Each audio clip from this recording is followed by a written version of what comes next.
Hello everyone, मैं self Yogendra Tripathi और मैं आपको अपने नेक्स्ट वीडियो जो कि पार्शियल ऑर्डर रिलेशन बेस्ड है उस पर लेके चलता हूँ।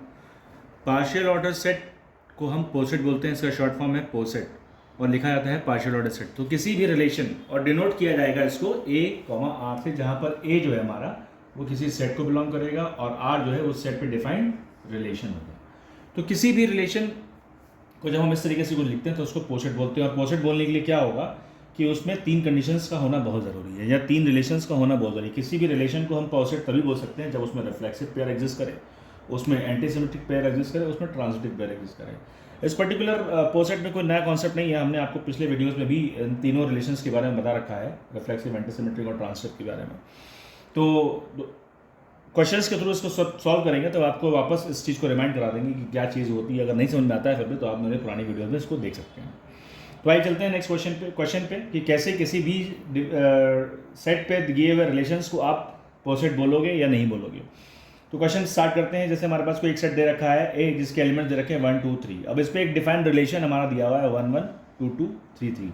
तो आप देखिए ये रिलेशन देखने में ही आपको क्या लग रहा है, रिफ्लेक्सिव लग रहा है, क्योंकि इसमें रिफ्लेक्सिव पेयर एग्जिस्ट कर रहे हैं और ये रिफ्लेक्सिव हो गया। अब हम इसकी बात करते हैं एंटीसिमेट्रिक की। तो एंटीसिमेट्रिक हमारा क्या कहता है कि कोई भी पेयर, एंटीसिमेट्रिक मतलब सिमेट्रिक और एसिमेट्रिक के बीच का पोर्शन, मतलब सिमेट्री अलाउ करेगा बट कुछ कंडीशंस के साथ अलाउ करेगा। ठीक है, कुछ कंडीशंस के साथ अलाउ करेगा, मतलब सिमेट्रिसिटी ये सिर्फ डायगोनल पेयर को अलाउ करेगा इस रिलेशन में, अदरवाइज के अलावा कोई पेयर नहीं आना चाहिए, बल्कि एसिमेट्रिक जिसका जस्ट अपोजिट होता है। मगर जब हम एंटीसिमेट्रिक की बात करते हैं तो सिमेट्रिसिटी अलाउ करेगा मगर कुछ कंडीशंस के साथ अलाउ करेगा। तो देखते हैं यहाँ पर सिमेट्रिक कोई पेयर एग्जिस्ट ही नहीं कर रहा, इसका मतलब ये भी हमारा क्या होगा, एंटीसिमेट्रिक होगा। अब देखना है कि ट्रांसिटिव पेयर की, तो ट्रांसिटिव पेयर में देख लीजिए कोई किसी तरह की कोई कंडीशंस क्रिएट नहीं हो रही, इसका मतलब ये ऑलरेडी ट्रांसिटिव होगा, क्योंकि अगर हमारा कोई पेयर ट्रांसिटिव पेयर दिया होता तब जाकर हम किसी उसके पर्टिकुलर पेयर का ट्रांसिटिव पेयर जनरेट करते, तो ऐसा कुछ यहाँ दिया ही नहीं है, इसका मतलब ये हमारा ट्रांसिटिव पेयर भी होगा। तो इस पर्टिकुलर रिलेशन को हम क्या बोल सकते हैं, पोसेट बोल सकते हैं।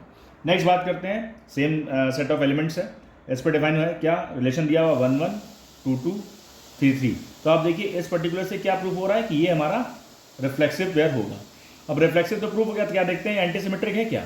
तो अब एंटीसिमेट्रिक के देखिए क्या पेयर दे रखा है। एंटीसिमेट्रिक क्या कहेगा कि इस पर्टिकुलर केस में अगर 1 2 है तो 2 1 नहीं होना चाहिए, होगा तो केवल इस डायगोनल पेयर के लिए ही एग्जिस्ट करना चाहिए। तो आप देखिए या 2 1 है तो 1 2 नहीं होना चाहिए, 3 1 है तो 3 नहीं होना चाहिए। तो देखिए इस पर्टिकुलर के लिए अगर 1 2 है तो 2 1 अलाउ हो रहा है, यहाँ आ रहा है। तो इस पर्टिकुलर केस में आप देखिए तो ये एंटीसिमेट्रिक नहीं होगा, और एंटीसिमेट्रिक नहीं होगा इसका मतलब ये पोसेट भी नहीं होगा।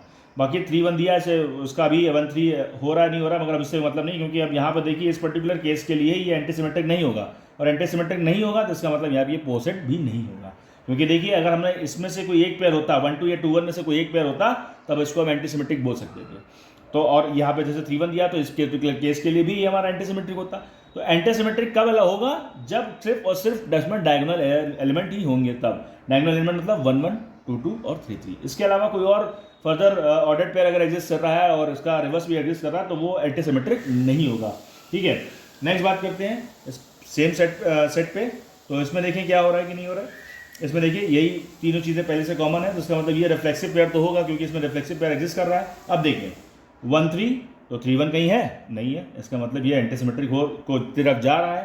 2 3 है, कहीं 3 2 दिख रहा है नहीं दिख रहा है, तो इसका मतलब ये भी हमारा क्या हो रहा है, एंटीसिमेट्रिक भी हो गया, रिफ्लेक्सिव भी हो गया। अब देखते हैं ट्रांसिटिव। तो देखिए इसमें 1 3 है तो कहीं पर 3 2 है नहीं, क्योंकि ये ऑर्डर्ड पेयर लिखा है तो उसमें रिलेशन अलग है। तो हमारा क्या होना चाहिए ट्रांसिटिव पेयर के लिए, अगर 2 कंडीशन है तब हम तीसरी के ले जाएंगे, मगर यहाँ पर कंडीशंस अलग अलग हैं, तो इसका मतलब है कि ये ऑलरेडी क्या है, ट्रांसिटिव है, और ये ट्रांसिटिव है तो इसका मतलब ये पोसेट हो गया। ठीक है, अब बात करते हैं इस वाले की। तो इसमें देखिए क्या क्या दिया हुआ है, ऑर्डर्ड पेयर देखें क्या दिया है, रिफ्लेक्सिव पेयर ये दिया हुआ है 1 1, क्योंकि इसी सेट पे बात करेंगे तो रिफ्लेक्सिव पेयर हर एक पेयर एलिमेंट्स का एग्जिस्ट करना चाहिए। तो देखिए यहाँ पर हम रिफ्लेक्सिव पेयर ही एग्जिस्ट नहीं कर रहा है, क्यों, क्योंकि यहाँ पर सिर्फ 1 1 है, ना 2 2 है और ना ही 3 3 है।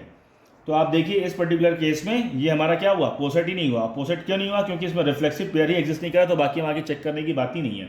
तो किसी भी रिलेशन को आप पोसेट तब बोलेंगे जब इसमें ये तीनों चीज़ें आपको देखने को मिलेंगी। अगर इनमें से कोई भी एक मिसिंग है तो वो रिलेशन हमारा क्या होगा, पोसेट नहीं कहलाएगा। तो उम्मीद है कि इस वीडियो से आपको पोस्टसेट के बारे में समझ में आ गया होगा। इस वीडियोस को दूसरों को भी शेयर करिएगा जिससे वो भी इसका लाभ ले सकें और एग्जाम में अच्छे नंबर से पास हो सकें। लगातार इस वीडियोस को लाइक करते रहिएगा, शेयर करते रहिए, सब्सक्राइब करते रहिए ताकि मुझे भी प्रेरणा मिलती रहे नए वीडियोस बनाने के लिए। धन्यवाद।